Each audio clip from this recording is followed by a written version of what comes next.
예, 오늘은 열왕기상 11장 26절에서 43절까지 내용입니다. 이 내용, 오늘 내용은 이제 우리가 너무나도 잘 알고 있는 내용이죠. 여로보암이 이제 솔로몬을 대적함으로써 이스라엘이라는 참 통일된 한 나라가 참 북이스라엘과 남유다로 분열되는 그런 내용의 이제 시작을 다루고 있죠. 참 어떻게 해서 그렇게 나누어졌는가를 이제 우리가 살펴보는 그런 내용이 되겠습니다. 자, 26절에 가면 이제 오늘의 주인공 여로보암이 나옵니다. 여로보암에 대한 소개가 잠깐 나오죠. 너밧의 아들이고 그 어머니는 수르야하고 가부였다라고 그렇게 나오면서 여로보암은 에브라임 지파 사람이죠. 에브라임 스레다 성읍 출신이다라고 이제 그렇게 나옵니다. 그러면서 또한 솔로몬의 신하였다라고 그렇게 기록이 되어 있죠. 여로보암에 대한 것은 우리가 너무나도 잘 알듯이 이제 그 북이스라엘을 우상화시키고 그 다음에 이제 참 오늘날 말하자면 신학교의 기원이 되는 그런 학교를 만들어서 이제 북이스라엘 백성들이 남유다로 그렇게 내려가지 못하도록 한 그런 자였죠.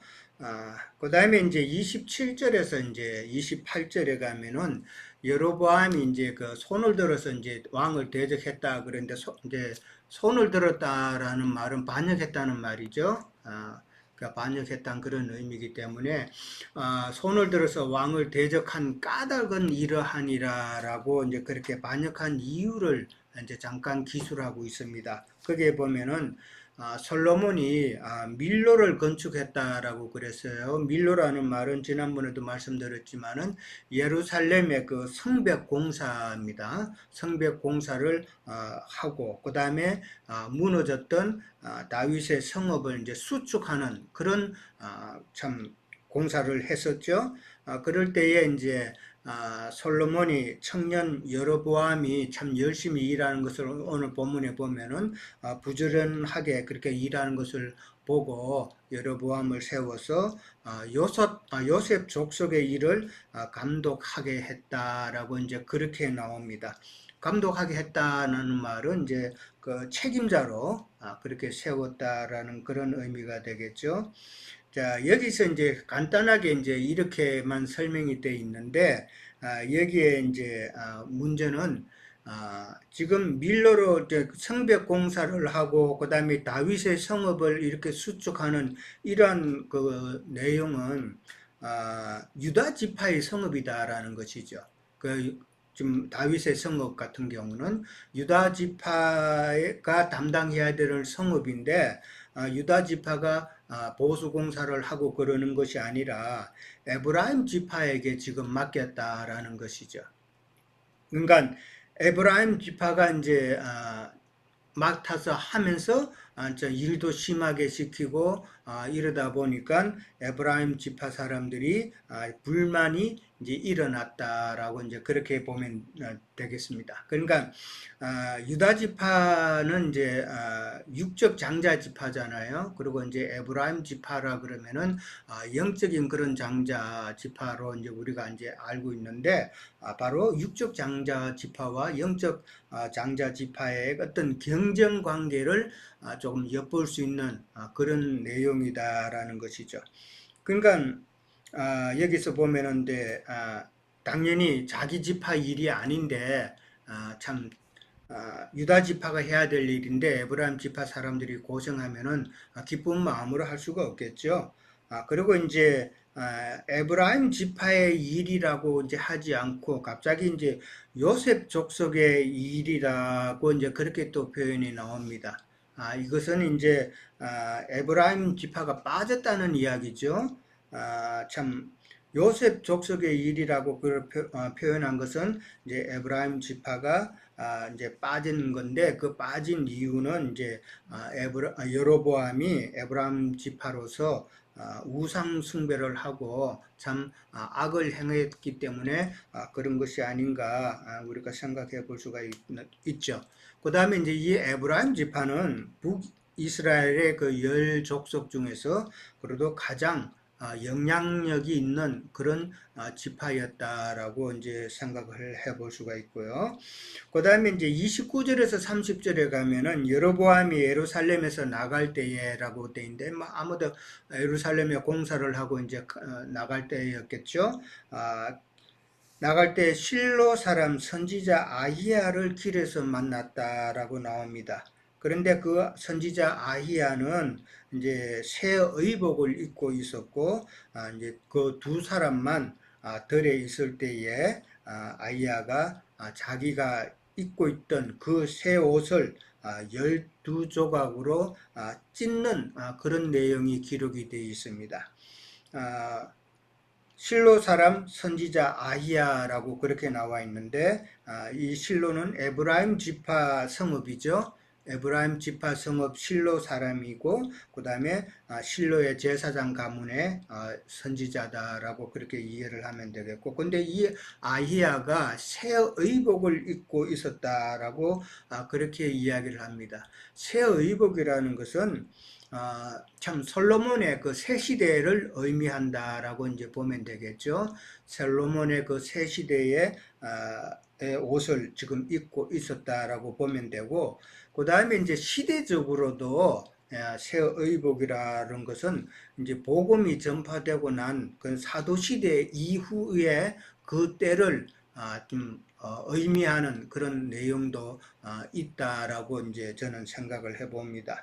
그런데 이제 아히야가 자기가 입고 있던 그 새 옷을 12조각으로 찢었다라고 이제 그렇게 이야기를 합니다. 그러니까 12조각이라는 것은 이제 생각하는 대로 12지파를 이제 의미하고 있죠. 12지파로 그렇게 나누었다라는 것인데, 이 찢었다라는, 옷을 찢었다라는 이 표현은 이제 왕권이 참 솔로몬의 그 왕권이 이제 12지파 12조각으로 분열된다라는 그런 의미를 담고 있는 것이죠.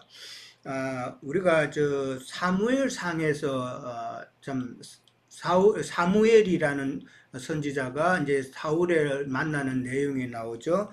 그때 보면은 하나님께서 이제 사울을 버리시기로 그렇게 작정을 하고 사무엘을 통해서 사울에게 가서 하나님의 뜻을 전한 그런 내용이 사무엘상에 나옵니다. 그때 이제 사울이 낙담을 해서 이제 돌아가고자 하는 사무엘의 겉옷을 잡았다라고 그렇게 표현이 나오죠. 그런데 그 겉옷을 잡았는데 그 겉옷이 찢어졌다라고 이제 그렇게 그때 사무엘상에서 보면은 그렇게 표현이 되어 있습니다. 그 말은 이제 사무엘이 겉옷이 이제 찢어졌다라는 말은 사울이 왕권이 이제는 빼앗긴다라는 그런 의미를 표현하는 것이었죠. 마찬가지로 이제 이 선지자 아히야가 자기의 그 새 옷을 그렇게 찢었다라는 것은 솔로몬의 나라가 12조각으로 그렇게 찢어지는, 그러니까 그런 것을 지금 예표하고 있다. 그래서 새 의복이다라고 표현을 했다는 것이죠. 그 다음에 이제 31절에서 이제 39절에 가면은 참 하나님의 뜻을 선지자 아히야가 이제 여로보암에게 대언하는 그런 내용이 나오죠. 12조각을 찢어가지고 이제 그 중에 10조각을 갖다가 좀 여로보암에게 가지라고 그렇게 이야기를 합니다. 그것은 이제 솔로몬에게서 빼앗아서 10지파를 준다는 그런 의미였죠. 그러고 나서 이제 한 지파만 솔로몬에게 준다라고 그렇게 이야기를 합니다. 그 한 지파는 역대하 11장 1절에 보면은 베냐민 지파다라고 이제 그렇게 나오고 있죠. 그러니까 남유다는 유다 지파와 그 다음에 베냐민 지파, 그렇게 두 지파가 남유다를 이루고 있다라는 것이죠. 그러면서 이제 그렇게 나뉘게 되는 그 원인은 그들이 나를 버리고 시돈 사람의 여신 아스다롯과 모압의 신 그모스와 암몬의 신 밀곰을 경배하고 그 다음에 다윗의 행함과 같지 아니하고 내 길로 행하지 아니하고 하나님 보기에 정직한 일과 법도와 율례를 행하지 않았다라고 이제 그렇게 이야기를 합니다. 물론 이제 뭐 솔로몬이 참 하나님의 뜻을 따르지 않고 참 잘못했기 때문에 그렇게 된 것이다라고 이제 그렇게 이제 일반적으로 많이들 이야기를 하죠. 여기서 이제 우리가 한 가지 좀 눈여겨봐야 될 부분은 그들이 나를 버렸다라고 그렇게 이야기를 합니다. 그러니까 인간 솔로몬을 말한다면 그들이라고 복수를 말하지 않죠. 그가라고 그렇게 하겠지만은 여기서는 그들이라고 그렇게 표현을 합니다. 그러니까 인간 솔로몬이 아니라 솔로몬을 통해서 우리가 생각해 볼 수 있었던 것처럼 타락한 종교 체제들 이야기하고 있다라는 것이죠. 타락한 종교 체제가 참 하나님께 악을 행했다라는 것인데 그들이 섬긴 그 아스다롯이나 그모스나 밀곰 이런 그 신들은 이 공통점이 있어요. 그 공통점은 뭐냐면은 축복 주는 신이잖아요. 아스다롯 다산의 신이잖아요. 그러니까 모든 축복 주는 그런 신학들이 타락한 종교 체제 안에 들어왔다라는 것이라고 지난번에 우리가 또 나누었었죠. 그런 것은 축복을 원하는 그런 것은 이거는 어디까지나 종교다라는 것이죠. 그런 세상 부패한 종교다라는 것을 이야기하고 있다라는 것이죠. 그러니까 하나님 보시기에 정직한 일이 아니다라는 것이죠. 믿는다고 하지만은 하나님 보시기에는 정말 참 악한 일이다라는 것이죠. 하나님 보시기에 정직한 일이라는 것은 하나님의 뜻을 깨닫고 그 다음에 순종하고 지키는 것이 하나님께서 보시기에 좋아하는 그런 것이다라는 것이죠. 그 다음에 이제 34절에서 35절에 보면은 이제 솔로몬의 생전에는 이제 빼앗지 아니하고 그 아들의 손, 그러니까 아들의 왕권에서 빼앗아 줄 것이다라고 그렇게 이야기를 합니다. 그 아들은 이제 르호보암이죠. 르호보암 때에 이제 빼앗아서 줄 것이다라는 것인데 이제 이거는 시대적인 그 때를 우리가 생각을 해봐야 된다라는 것이죠. 르호보암 때가 좀 시대에 조금 더 있다가 그 시대에 맞춰서 이제 준다는 그런 의미로 저는 생각을 해봅니다. 그 다음에 이제 아들 르호보암에게는 한 지파, 베냐민 지파라고 그랬죠. 한 지파를 주어서 내가 거기에 내 이름을 두고자 하여 택한 성읍 예루살렘에서 내 종 다윗이 항상 내 앞에 등불을 가지고 있게 하리라 라고 그렇게 이야기를 합니다. 항상 내 앞에 등불을 가진다 이 말은 등불이라는 것은 이제 어떤 면에서 보면은 후손이라고 볼 수가 있죠. 그 집안에 불이 꺼지는 것은 이제 후손이 없어졌다는 그런 의미이기 때문에 등불을 있게 한다는 말은 후손을 참 계속 있게 한다는 그런 의미이기 때문에 형식적인 그 다윗의 왕조는 있게 해주겠다는 그런 의미인데 좀 결론적으로 이야기를 하면은 지금 남유다와 북이스라엘이 갈라지는데 남유다에서 그 다윗의 그 왕조 그 빼대는 있게 해주겠다 그런 의미이기 때문에 저는 오늘날의 그 천주교 큰 집이라 그러잖아요. 자기네들이 큰 집이 그냥 자기네들이 그 뭐 적통이라고 그러잖아요. 그리고 개신교는 뭐 작은 집이라고 그러는데 이제 이런 부분을 생각해 보면은 다윗의 그 형식적인 다윗 왕조의 그 빼대는 이제 천주교 쪽으로 이렇게 주겠다고 하는 그런 내용이 아닌가 생각을 해봅니다. 그 다음에 이제 37절에 가면은 내가 너를 취하리니 너는 네 마음이 원하는 대로 다스려 이스라엘 위에 왕이 되되라고 그렇게 이야기를 합니다. 여기서 우리가 한 가지 좀 중요하게 살펴봐야 될 단어는 뭐냐 하면은 내가 너를 취한다라는 말입니다. 취하리니 이 말인데 이 취한다는 말은 그 스트롱 넘버 3947번에 라카흐라는 단어를 썼어요. 라카흐라는 단어. 이 라카흐라는 단어는 받아들인다라는 그런 의미가 있습니다. 그런데 하나님께서 솔로몬과 다윗을 택할 때는 이 라카흐라는 단어를 쓰지 않았고 그 다음에 바하르라는 단어를 썼다는 것이죠.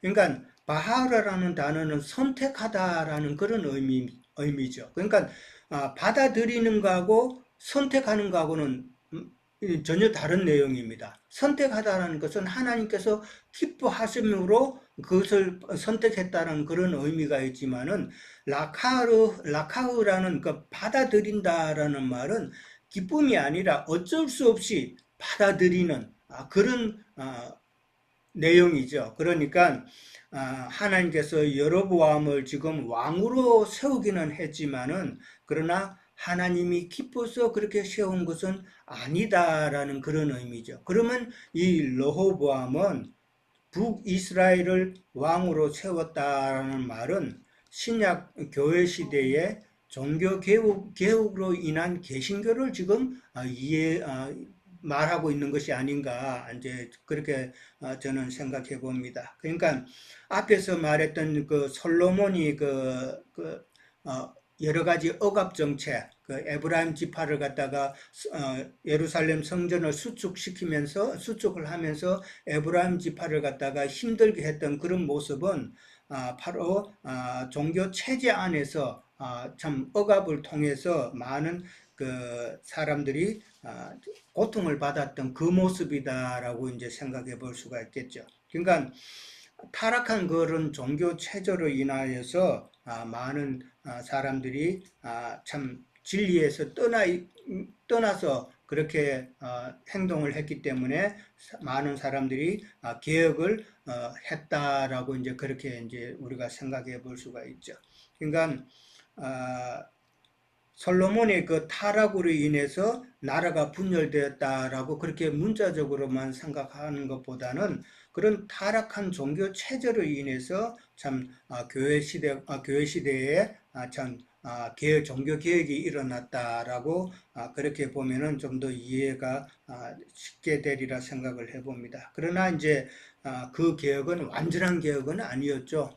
너무나 우리가 잘 아는데 도리어 더참 부패한 그런 모습으로 지금은 또 이제 그렇게 우리가 잘 알고 있죠. 그 다음에 이제 38절에 가면은 네가 만일 내가 명령한 모든 일에 순종하고 내 길로 행하며 내 눈에 합당한 일을 하고 내 종 다윗이 행한 것 같이 모든 명령을 지키면은 내가 너와 함께 있고 내가 다윗을 세운 것 같이 너를 위하여 견고한 집을 세우고 이스라엘을 네게 줄 것이다 라고 이제 그렇게 이야기를 합니다.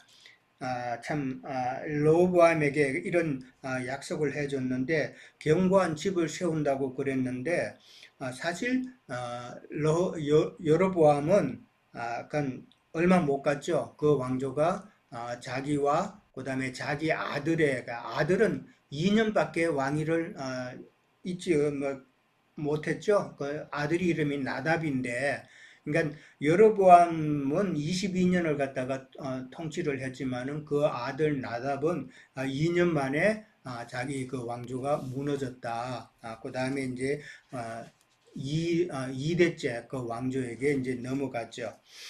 자, 그런데 이제 이 내용은 모든 일에 순종하고 내 길로 행하고 이런 내용들을 쭉 보면은 조건적인 축복의 공식이다라고 이제 생각을 해볼 수가 있죠. 누구든지 하나님의 은혜로 참 복음을 듣고 이제 또 믿고 그러면은 믿고 그 다음에 예수 그리스도 안에 들어오면은 누구든지 구원의 복을 받는다라는 그런 기본 진리죠. 그렇기 때문에 이것은 이제 모든 사람에게 동일한 조건이잖아요. 마찬가지로 여로보암에게도 이제 그런 조건을 이제 주는 건데, 이게 견고한 집을 세운다라는 것은 그 왕조를 이제 세워주겠다 그랬는데, 사실 그 북이스라엘은 끊임없이 남유다도 마찬가지지만은 끊임없이 왕조가 계속 바뀌죠. 그 구왕조가 다스리는 그런 북이스라엘이었죠. 9 왕조가 있었고 그 다음에 그 왕은 19명이나 그렇게 왕이 바뀌었다라는 것이죠. 근데 특징은 보면은 대개가 다 반란을 통해서 왕조가 바뀌더라고요. 반란을 통해서 왕조가 바뀐다라는 말은 참 기독교 내에서 여러 그 내부적인 그런 문제, 반란으로 인해서 파가 자꾸 생기는 그런 모습이 아닌가 또 생각을 해봅니다. 그 다음에 이제 다윗의 자손을 괴롭게 할 것이나 영원히 하지는 않겠다라고 이야기를 합니다. 결국은 이제 때가 되면은 둘 다 심판에 넘겨질 그런 것이다라는 것이죠. 그 다음에 이제 40절 마지막 부분에 가면은 이제 솔로몬이 여로보암을 죽이려고 했다라고 이제 그렇게 나옵니다. 그러니까 애굽으로 여로보암이 도망을 하고 그 다음에 애굽 왕의 시삭에게 이르러서 참 솔로몬이 죽기까지 애굽에 있었다라고 이제 그렇게 나옵니다. 그러니까 솔로몬이 지금 여로보암을 참 핍박하는 그런 내용이 나오죠.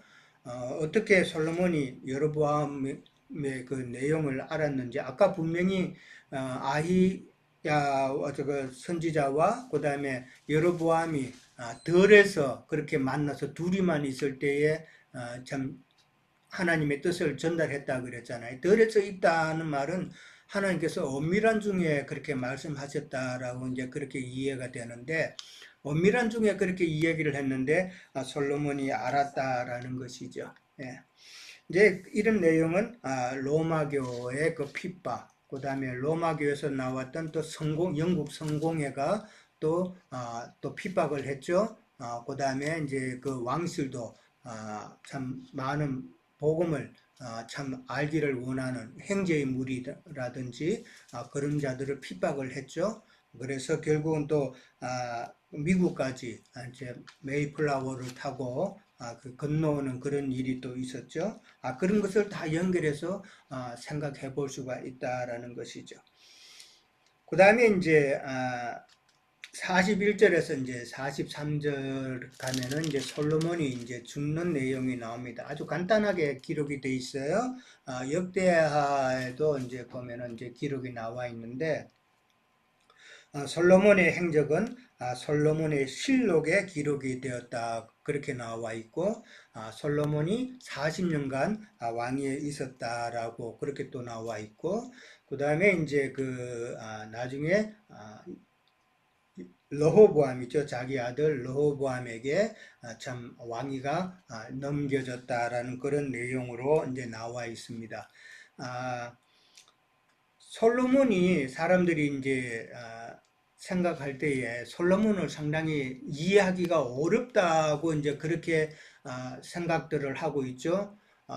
저도 이제 이전에는 솔로몬을 딱 하면은 솔로몬을 여러 부분으로 보지 못하고 인간 솔로몬으로 보고 다만 솔로몬의 시대적으로 인자 예수님의 때인 다윗 시대와 그 다음에 그 영의 시대인 솔로몬 시대로만 알고 있다가 이제 열왕기상을 이렇게 보면서 이제 자꾸 보니까 솔로몬을 인간 솔로몬으로만 봐서는 안 되겠구나. 그렇게 깨달아지더라고요. 그러니까 우리가 아는 대로 영으로 오신 그 주님을 상징하기도 하고 이제 그렇기 때문에 솔로몬의 지혜와 그 부와 이런 모든 명예는 그 영의 그 지혜로움 이런 것을 다 표현하는 내용이다. 그렇게 이해가 되죠. 그 다음에 이제 솔로몬 같은 경우는 그 기브온 산당에서 그렇게 일천번제를 드렸다라는 것은 지난번에도 말씀드렸지만은 기브온 산당이라는 것은 하나님의 말씀이 없는 하나님의 법궤가 없는 곳이기 때문에 혼적 신앙인의 모습도 우리가 또 생각해 볼 수가 있다라는 것이었고 그 다음에 그 1000명의 그 후군과 첩을 참 드렸다라는 그것도 참 솔로몬이 그들이 솔로몬을 타락시켰다라고 그랬으니까 참 각종 교리나 신학 이런 것으로 인해서 교회가 타락한 것을 미리 그렇게 알려주고 있었다라고 이제 이해를 하면은 솔로몬의 그 여러 가지 면을 우리가 충분히 이해를 할 수가 있다라는 것이죠. 예, 저는 여기까지 하도록 하겠습니다. 예. 그다음 연결해 주시죠. 예. 네, 형님 수고하셨습니다. 뭐 순서가 꼭 이렇게 되는 것 같아서 좀 순서도 바꿀 필요도 있긴 한데 뭐 저도 나름대로 이제 제가 읽어보면서 은혜도 받고 또 에, 여기에서 말하는 바를 제가 이렇게 주님 앞에 깨달음을 한번 나눠보고 싶습니다. 에, 그 여로보암이라고 하면은 이제 우리가 르호보암과 이렇게 참 대면해서 이렇게 비교할 필요가 있는데 이분들의 그 신앙은 왕으로서 두 분 다 북이스라엘과 남유다를 대표하는 첫 왕들이었었죠. 이렇게 타락하는 왕들의 어떤 표상이 되는 그 왕인데 어, 이 왕들을 이렇게 보면서 여로보암 특히 이 부르심을 받고 어떤 택하심을 받는 과정이 여기서 이렇게 좀 에, 이렇게 느껴졌어요. 그래서 부르심만 우리 유영재님도 증거를 해주셨지만 부르심만 받은 안에는 항상 변수가 있고 그래서 택하심을 받는 과정 중에 꼭 들어가야 어떤 하나님의 그 명확한 온전함을 이룰 수 있지 않나 이렇게 저는 보고 있습니다. 그래서 온전함이라는 그런 주님께서 원하는 그런 분량을 이룰 수가 있는 그런 택하심에 우리가 있어야 된다 하는 것들을 많이 느꼈고요. 우리가 이제 보면은 신앙하면서 보면은 이 그전에 이제 그 세상교회 그 증거자들은 복음과 율법 해가지고 딱 이분화하죠. 그래서 어떤 우리 인간들은 뭘 지키고 뭐 행할 수 없다 이렇게 이제 해서 한 면에서는 이제 은혜를 강조하는 면도 되지만 한 면에서는 인간을 어떤 하나님의 절대적인 것만 너무 치우치게 하는 그래서 어, 어떤 면에서 보면은 사람의 어떤 그 자율성, 의지적인 것들을 아주 이렇게 없애서 그 어떤 지도자가, 인도자가 하라는 대로 해야 되는 그런 것을 이렇게 강조하는 면이 있지 않나 이렇게 봅니다.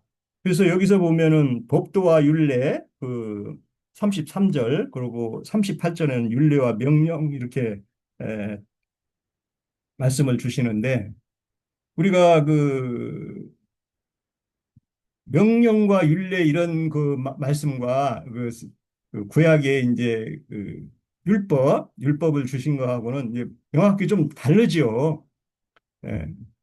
성경이 와서 주문하는 어떤 신앙의 뭘 주문하는 그런 그 명령들이 있고 구약의 율법들은 그 율법 안에 있는 뜻이 숨겨져 있기 때문에 그 뜻을 그냥 액면 그대로 받아서 그걸 행하려고 했던 이스라엘은 믿음을 이제 버린 사람들이 되고 신앙을 실패하게 되는 그런 가오로 이렇게 결과로 나오는데 그래서 이 부분을 그 저는 이제 볼때 그 마태복음 23장 32절이죠. 한번 보겠습니다. 23장 32절. 예, 예, 제가 한번 읽어보겠습니다. 32절. 너희가 너희 조상 분량을 채우라. 이렇게 이제 그 30절부터 읽겠습니다. 만일 우리가 조상 때에 있었더라면 우리는 그의 선지자의 피를 흘리는데 참여하지 아니하였으리라 하니 그러면 너희가 선지자를 죽인 자의 자손임을 스스로 증명함이로다. 너희가 너희 조상의 분량을 채우라. 이렇게 이제 말씀을 이어가는데 여기서 보면은 그 후손들은 자기 선진들이 신앙 잘못한 것을 어, 자기네들은 이제 그렇게 알았더라면 안 한다는 거죠. 그래서 오늘날 기독교인들은 다 그래요. 자기들은 어, 지금 예수를 믿고 신앙생활을 예배당에 가서 잘 하기 때문에 복음을 확실히 알고 죽으면 천당을 가는 올바른 신앙을 한다고 이렇게 생각하는 거예요.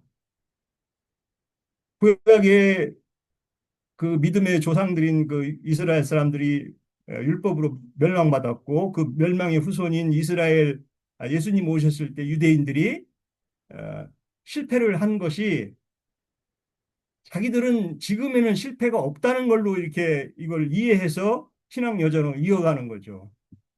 근데 그 영은 그 영을 낳는 것이라는 그런 의미에서 보면은 여기서 이렇게 주님이 주문하는 거죠. 오히려 매 시대 때마다 의인이 따로 있고 의인으로 가는 그런 신앙들이 있는데 그들은 옛날 신앙은 우리는 현재는 안 하니까 우리는 응?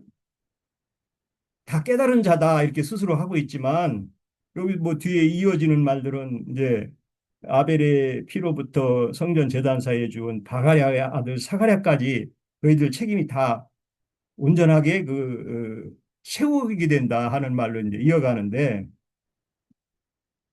저도 이렇게 가끔 저 복음 전해보면 우리 지체님들도 그러겠지만 지난번에 그 여행을 하면서 이제 우리 공동체에 갔는데 육신이 다시 사는 것을 믿사오며 이렇게 있어요. 그래서 참 하도 기가 막혀서 이제 어떤 분하고 얘기하면서 육신이 어떻게 다시 살 수 있냐? 아, 그럼 육신이 다시 사는 게 예수님 복음인데, 예? 형제님은 뭐 그러면 육신이 사는 걸 안 믿느냐는 거예요. 아니, 육신 부활이라는 게 그 어떻게 그걸 믿어요? 육신 부활이라는 거는 그러면 예수님 육신 부활했으면 지금도 살아서 어디서 계셔야 되는 거 아니냐? 먹고 돌아다니시고 아이 뭐 그거는 모르겠고 어쨌든 그때 뭐 우리 늘 얘기하는 뭐 생선도 먹고 뭐 응? 빵 뭣도 먹고 이렇게 했는데 그 육신 부활을 한 거 아니냐는 거예요. 참 그거 다 설명하기는 우리 참 쉽지 않죠. 그러면 그렇게 육신 부활을 해가지고 그러면 뭐 신천지 사람들도 당연히 육신 부활을 믿어요. 그 사람들도 뭐 그 사람들하고 나눈 얘기들은 뭐참 너무 많아서 드리기는 말씀드리기는 좀 그렇지만 기독교인들 중에도 90% 이상이 육신 부활을 믿는 거예요. 그게 언제 어느 날 뭐 구름 타고 와가지고 자기가 뿅 해가지고 변해가지고 육신으로 변해서 막 부활되는 그런 이상한 그런 신앙을 갖고 있으면서 그게 옳지 않다고 그런 부활은 없다 이렇게 얘기를 해주면은 이상한 사람이고 뭐 기령제 이상하게 됐다는 거예요. 참 뒤에 들려오는 소리가 야 이거 참 보통 난감한 게 아니에요 이게. 아이고 이 전화가 뭐야. 죄송합니다 이거. 아 죄송합니다. 음. 뭐 우리가 참 그런 신앙에 답답하면 다행히 형제님도 늘 좀 이게 말씀 나누지만은 참 이렇게 엉뚱한 신앙 체계를 갖고 있으면서도 지금은 자기네들은 아무 일 없이 잘 신앙생활을 하고 있다는 이 착각에 빠진다는 게 그리고 이 오늘 여기서도 보면은 그 르호보암 같은 경우에도 그 계명이나 이런 것들을 잘 지키라고 이렇게 명령을 해서 부르심을 받아서 이렇게 얘기를 해주고 해주는데도 똑같이 솔로몬 그 시대 사람들 남유다 사람들 잘못한 것을 더 먼저 하잖아요. 아까 우리 유인님도 증거해 주시지만 카톨릭의 잘못된 걸 개혁해서 나온 무리들이 개신교인데 그걸 교묘하게 포장해가지고 더 잘못하는 거는 오히려 개신교가 더 잘못해요. 11조니 뭐 이상 오히려 저 천주교 가면요 헌금을 그냥 알아서들 하시라고 그래요. 물론 이제 부자가 돼서 그렇지만은 지금 개신교 예배당 가면 돈 안 내면은 아주 도둑놈이라고 아주 대놓고 아주 그냥 저는 그 11조 강론하는 사람에서 한 몇 년 같이 있었는데 돈 떼먹은 도둑놈이라는 거예요. 그 어떻게 아유 나 부끄러워서 난 저렇게 어떻게 저런 말을 야, 그 사람은 너무 자신이 있으니까 그렇게 얘기하겠죠. 그 증거자는 목사님인데 야, 참 그런 신앙을 하면서도 어떤 진리에 대한 이런 얘기를 해주면 이상하다고 그러고 자기네 것이 너무 맞은 그런 체계로 가는 게 참 이게 정말 이 명령이라는 것에 대해서 그래서 계명들을 우리가 계시록에서 그걸 안 찾아볼 수가 없죠. 계명 12장, 계시록 12장 17절도 그렇고 뭐 14장 12절도 그렇고 주님은 명령을 지키라고 하잖아요. 거기에 보면은 뭐 니골라당의 교훈, 이세벨의 교훈 쉬워요. 그 조금만 읽어보면은 그럼 세상 축복을, 하늘의 축복을 세상 축복으로 둔갑시키는 게 오늘날의 이 거짓 사역자들의 그 종교 체계의 그 특성이잖아요. 그 복음을 얼마나 훼손하는지를 그분들은 이해를 못하는 거예요. 오히려 세상 축복 준다 그러니까 하늘의 신령한 축복은 뭐 주고받어 가봐야 하는 일이고 어떤 사람은 그래요. 그건 뭐 주고봐야 하는 일이고 현재 챙기는 게 중요하지. 참, 야, 기독교인들 참 그런 신앙을 하면서 하늘의 신령한 축복을 하나님께서 주시는 명령은 안 받고 온전함이나 이런 것이 무엇인지도 모르고 그런 신앙으로 달려가는 사람들의 그 결과가 어떨지를 좀 생각도 하고 이렇게 신앙을 해야 되는데 그래서 그 베드로후서 2장 21절 한번 마치면서 보면서 제가 마칠까 합니다. 뭐 우리 지체들도 다 아는 얘기니까 베드로후서 2장 21절입니다. 그 의의 도를 안 후에 거룩한 명령을 저버리는 것보다 알지 못하는 것이 도리어 그들에게 나으니라.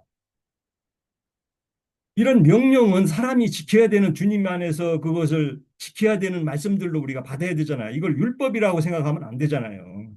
이거는 하나님께서 주문하는 명령이 있잖아요. 그런 것들이 액면 그대로 받아들여도 되고 이거는 주님께서 성경의 진리들을 따라서 하라고 하지 말라고 이렇게 어떤 것은 어려운 말도 있지만 또 쉬운 말들도 있잖아요.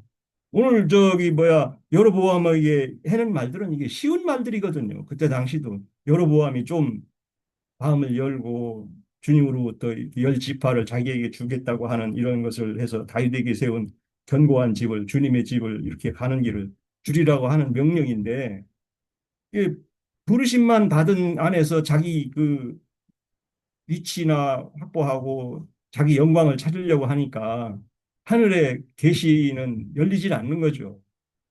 참, 그 왕이 되면서도 불행으로 가는 이런 하나님의 부르심의 축복을 받으면서도 택함의 축복을 거절하는 이런 신앙 여정으로 가는 것이 어떠한 것을 이 우리 열왕기상 11장 이 25절 이하로 이렇게 읽으면서 우리가 주님 앞에 있는 것이 하늘의 신령한 복을 받고 하늘의 신령한 축복이 우리에게 임하는 것을 성경은 말하고자 하는 것이지 세상의 부유자나 이런 것들이 그 표상으로 얘기하고자 하는 것이지 세상 영광 취하고 세상에서 뭐 한 자리 하고 하는 것들이 아니라는 것을 기독교인들은 왜 이렇게 그걸 모르는지 참 복음을 맡은 우리들의 책임이 참 막중하다고 봅니다.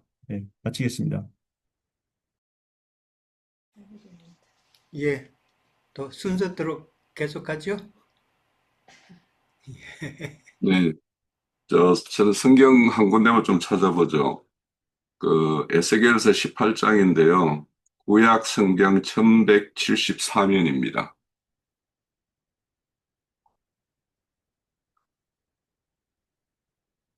그 18장 1절에서 3절까지 한번 읽어보고요.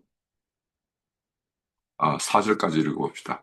또 여호와의 말씀이 내게 임하여 이르시되 너희가 이스라엘 땅에 관한 속담에 이르기를 아버지가 신 포도를 먹었으므로 그의 아들의 이가 시다고 함이 어찌 됨이니 주 여호와의 말씀이다. 내가 나의 삶을 두고 맹세하노니 너희가 이스라엘 가운데 다시는 이 속담을 쓰지 못하게 되리라. 모든 영혼이 다 내게 속한지라 아버지의 영혼이 내게 속한 같이 그의 아들 영혼도 내게 속하였나니 범죄하는 그 영혼은 죽으리라. 또 그 19절, 20절도 한번 읽어볼게요. 그러므로 너희가 이르기를 아들이 어찌 아버지 죄를 담당하지 아니하겠느냐 하는도다.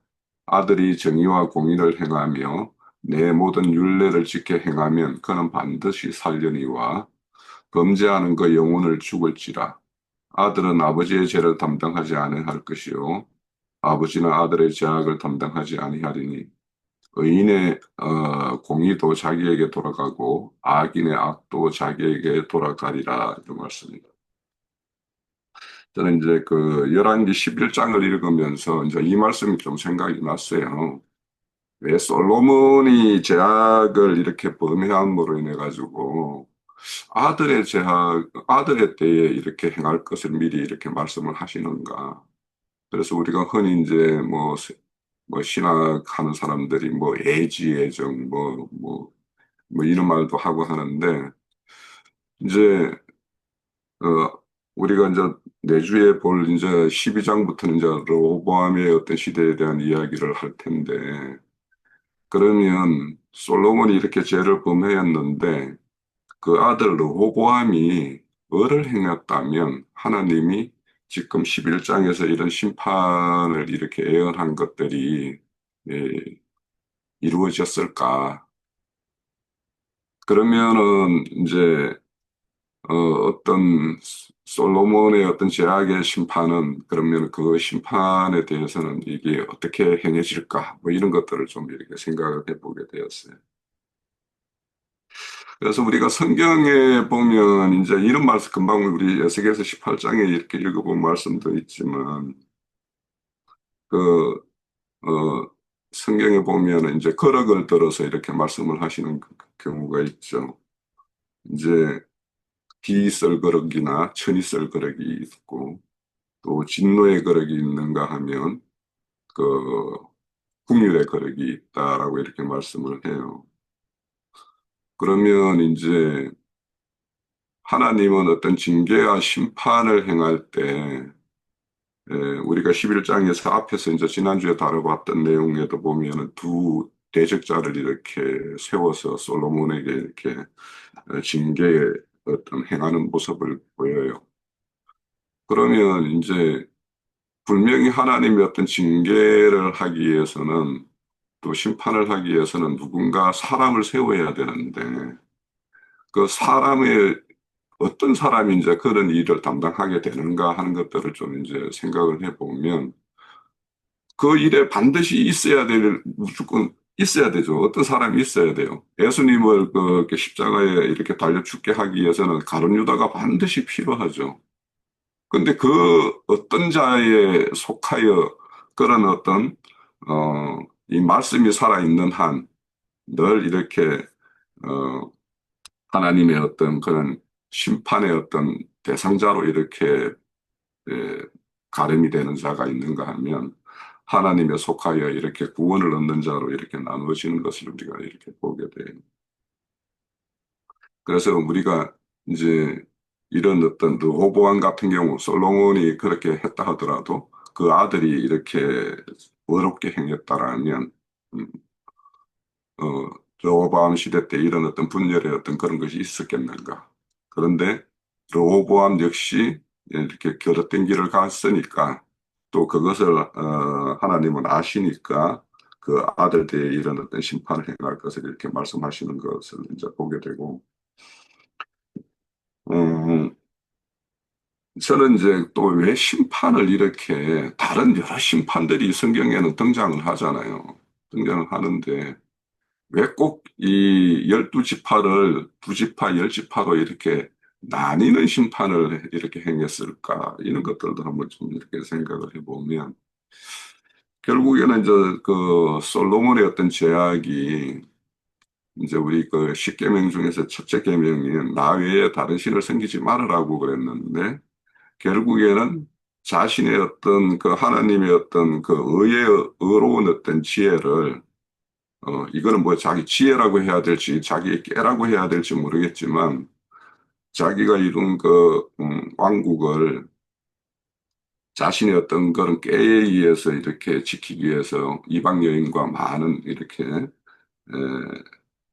그들과의 어떤 동맹 관계를 이제 이런 혼인이라는 어떤 그런 걸로 이제 이렇게 맺어진 것인데 그래서 그런 것들로 인해 가지고 이제 우상 숭배가 되었고 그거로 인해 가지고 모든 온 이스라엘이 이렇게 우상 숭배에 떨어지게 하는 그 문을 연 당사자가 이제 이렇게 솔로몬이었던 거죠. 그래서 이런 어떤 솔로몬에 의한 어떤 제약이 이렇게 한 민족이 이 두 개로 나뉘는 것은 그만큼 이 제약이라는 것이 이렇게 파괴적이다, 이렇게 나뉘게 만든다 하는 것들도 있고, 하나님은 그런 어떤 심판 과정에서도 어딘가를 이렇게 생명의 씨를 이렇게 보존해서 하나님의 어떤 언약이 계속 이어지어서 이렇게 흘러갈 수 있도록 하는 그런 하나의 어떤 그런 방편으로서 이제 유다와 베냐민 지파를 이렇게 부어서 이렇게 계속 그 하나님의 어떤 계대가 이렇게 흘러가게끔 그래서 최종적으로는 우리의 구원주인 예수님이 오게끔 하시는 일까지 이렇게 하시는 것을 이렇게 보게 돼요. 그래서 결국에는 이제 이런 어떤 그 솔로몬의 어떤 제약에 의한 심판이 이렇게 이렇게 남북으로 나뉘는 걸로 끝나는 것이 아니라 최종적으로는 북이스라엘이 완전히 망하는 것을 보고도 남유다가 온전치 못해가지고 나중에 이제 계속 이렇게 우리가 이제 열왕기를 가다 보면 이제 에, 바벨론으로 포로로 잡혀가는 일까지 이렇게 벌어지는 거거든요. 그래서 이런 것을 보면 사람이 어떤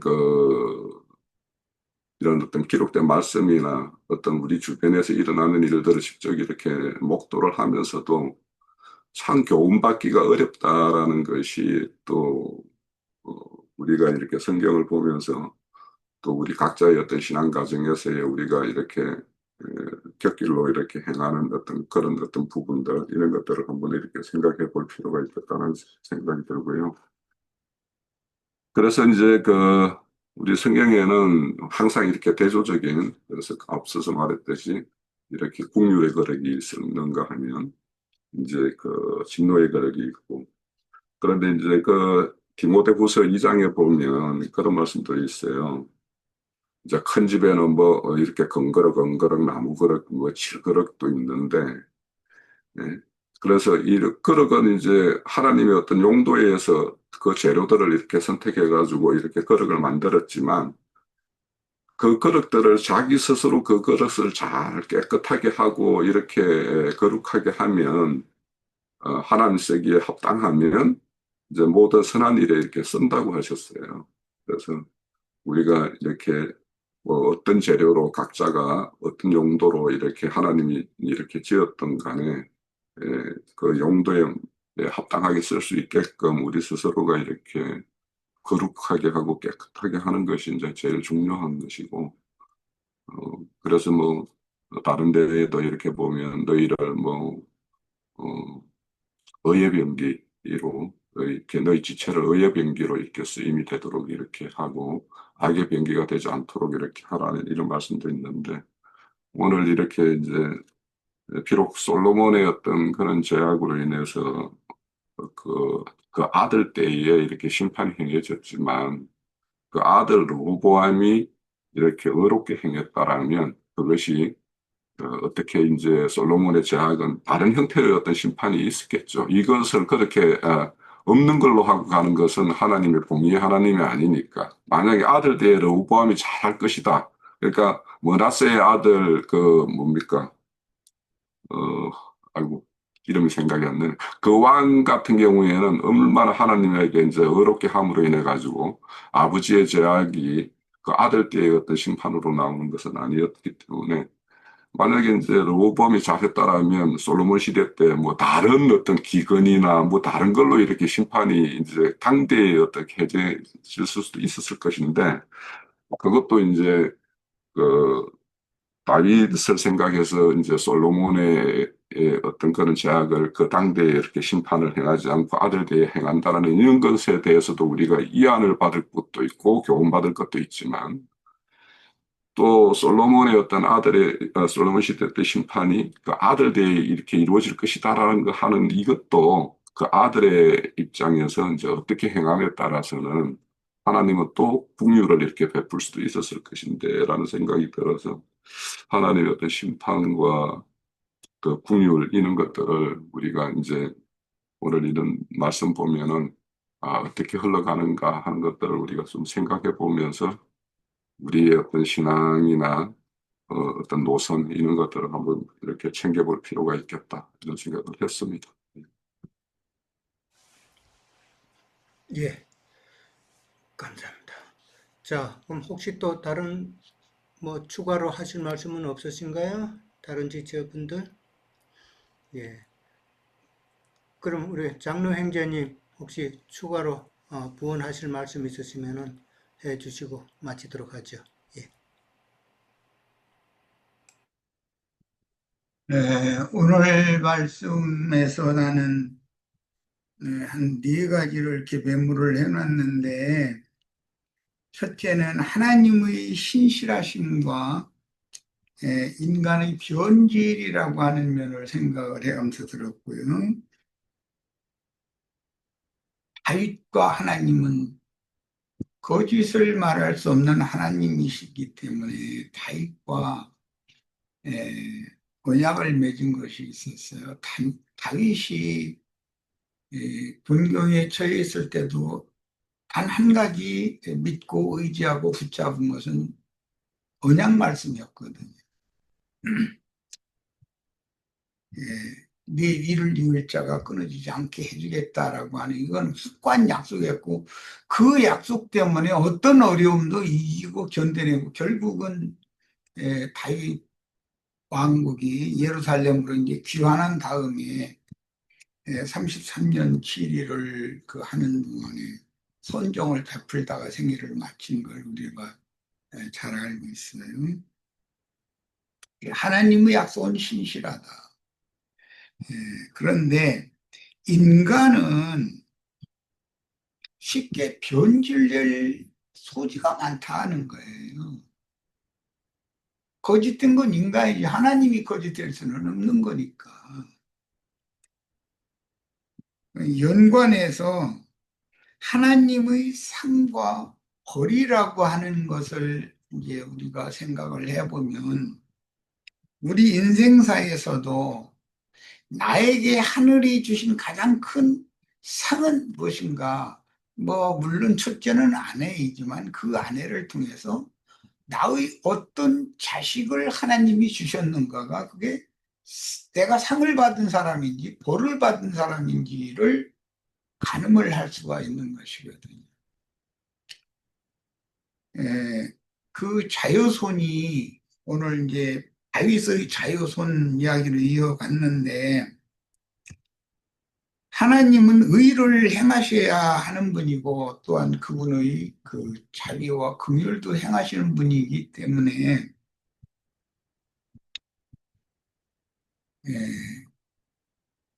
다윗과 맺은 그 약속을 솔로몬이 다윗의 자식인 솔로몬이 그렇게 변질됐을지라도 솔로몬 대에 그런 징벌을 바로 집행하시지 않고 그 후대로 이렇게 미뤘다라고 하는 그 말씀을 오늘 우리가 읽었어요. 르호보암 대에 가서 징벌을 하는 것은 실제는 솔로몬이 잘못을 해서 솔로몬 때문에 그런 징벌을 받는 거거든요. 그런데 하나님의 뜻을 이루기 위하여 르호보암 같은 자식이 솔로몬을 통해서 태어난 거예요. 그래가지고 그 왕궁에서 옹냐옹냐하고 길러놨더니 왕자로 자라나가지고 한다는 짓이 그 모양이잖아요. 그런 걸 보면서 야 하나님이 참 그분의 그 신실하심이 믿어지고 인간의 변질에 대해서 경고를 주셨는데도 솔로몬이 자기 순수한 신앙을 처음에는 안 그랬거든요. 솔로몬도 그 아버지 다윗의 신앙을 본받았지 처음에는. 힘이 생기고 권력이 자꾸 주어지다 보니까 자신도 모르게 지금 변질된 거지. 나 뭐 오늘부터 나쁜 사람 될 거야. 뭐 나 오늘부터는 하나님 여기 약속을 내가 그냥 거역하고 말이야. 나쁜 행석으로 나갈 거야. 이렇게 해서 솔로몬이 말년이 그렇게 된 건 아닐 거 아니에요. 자신도 모르게 모든 상황이 그렇게 이제 솔로몬을 이렇게 변질시킨 건데. 그래서 우선 우리들이 오늘 이런 말씀을 통해서 교훈으로 받을 것은 우리들이 그 신앙의 순결성을 이 생애를 마치는 날까지 잘 지킨다고 하는 것이 결국은 하늘이 나에게 주신 복을 후대에도 그 영향을 끼친다라고 하는 것과 직결될 수밖에 없다. 이제 그걸 생각을 해봤고요. 예, 다수가 지향하는 신앙과 적은 무리가 지향하는 신앙을 이제 오늘 말씀에서 열 지파와 두 지파로 이걸 구분을 했기 때문에 물론 열 지파라는 건 뭐 그 만수와 관계있고 두 지파라고 하면 둘이라고 하는 것은 증거를 예, 뭐라고 그러나 성전에 불이 꺼지지 않게 하는 그런 증거를 남겨두는 것 이런 것과 관계가 있기 때문에 남유다의 두 지파는 하나님의 간증인 그리스도의 그 생명의 빛이 꺼지지 않게 한다라는 것과 관계가 있는 것이고 열 지파는 많은 다수를 가지고 분열을 일으켰지만 결국은 남유다보다 훨씬 오랜 기간 먼저 그 아시리아에 의해서 망했잖아요. 그럼에도 하나님은 그들 중에서도 여전히 또 남은 자를 주셨다는 거예요. 북왕조 열 지파 중에서도. 하나님이 저희 다수를 버리고 심판했으니까 그냥 북왕조 열 지파는 살아남은 무리가 없어야 되는데 그게 아니라 나중에 보면 사마리아 여자가 뭐 구원을 얻는 이야기라든지 수로보니게 여자가 구원을 얻는 이야기라든지 이런 말씀을 보면 여전히 그들 중에서도 남은 자를 하나님이 가만히 보존을 해오신다는 거죠. 예, 우리가 그런 남은 자의 대열에 꼭 들어가야 되겠다라는 그런 생각을 했고, 내가 주님 앞에서 신앙의 순결성, 어, 그 순수성을 잘 보존하고 생애의 마지막 날까지 이걸 잘 지키고 그 본을 후대에게도 이걸 영향을 끼치고 이렇게 하면 하나님은 또 그걸 원하시니까 계속 축복이 이어지겠지만 이상하게 인간이라는 것은 뻔히 알면서도 내가 나의 신앙, 나에게 은혜를 주신 것이 얼마나 큰데 내가 좀 게을름 피고 와, 저기 무슨 집회가 있는데도 다른 어떤 거 그냥 아이고 이거 다 하던 거 그냥 이거 그냥 한 번쯤 빠지는 게 뭔 문제가 있겠는가 이렇게 하면 안 된다는 거예요. 그게 벌써 변질이 들어오는 것이거든요. 그래서 지금 마지막에 내가 꼭 우리 제들한테 당부하고 싶은 것은 다른 건 몰라도 어떠한 일이 있어도 어떤 형제가 인도하는 집회라도 나는 집회만큼은 철두철미하게 다 참여하겠다라고 하는 모든 인생의 삶의 모든 우선권을 집회에 참여하는 것에 둬야 된다. 내가 변질되고 싶어서 변질되는 것이 아니에요. 내 집회는 중요한 것 같고 내가 하는 집회는 다른 형제가 하는 집회는 그냥 소홀히 여기기 시작하면은 그것은 결국은 그 신앙이 순수성이 보존되고 어렵다라는 걸 오늘 내가 꼭 말해두고 싶어요. 우리 형제 자매님들 정신 차리고 앞으로는 이것이 하나님이 나에게 주시는 축복을 계속 내가 누리고 내 후대도 누릴 수 있게 할 것인가의 여부를 결정할 거다. 이런 생각을 가지고 형제 자매님들이 웬만하면이 아니라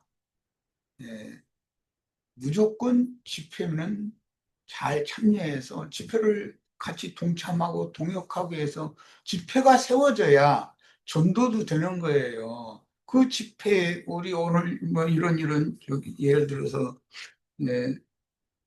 줌 미팅이 있는데 여기 한번 시간 내서 한번 참여를 해보시죠. 이렇게 권하기는 쉽잖아요, 전도가.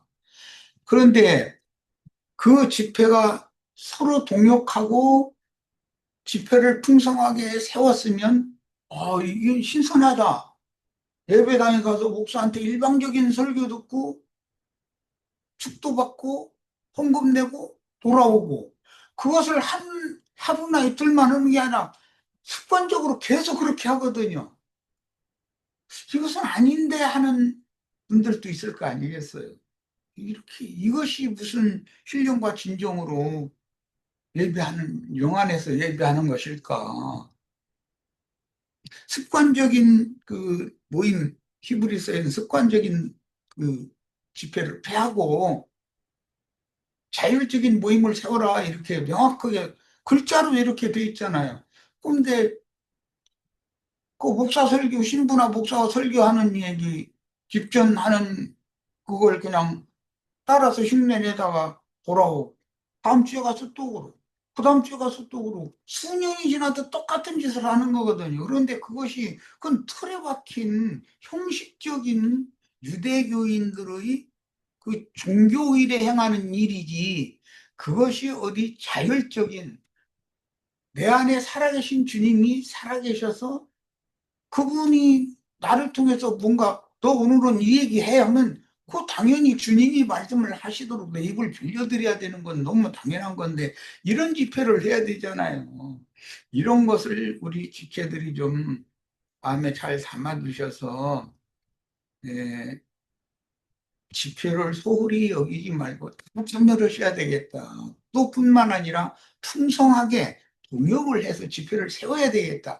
집회에 한번 와서 은혜를 받으면 그 사람은 전도가 일단 되기가 쉽잖아요.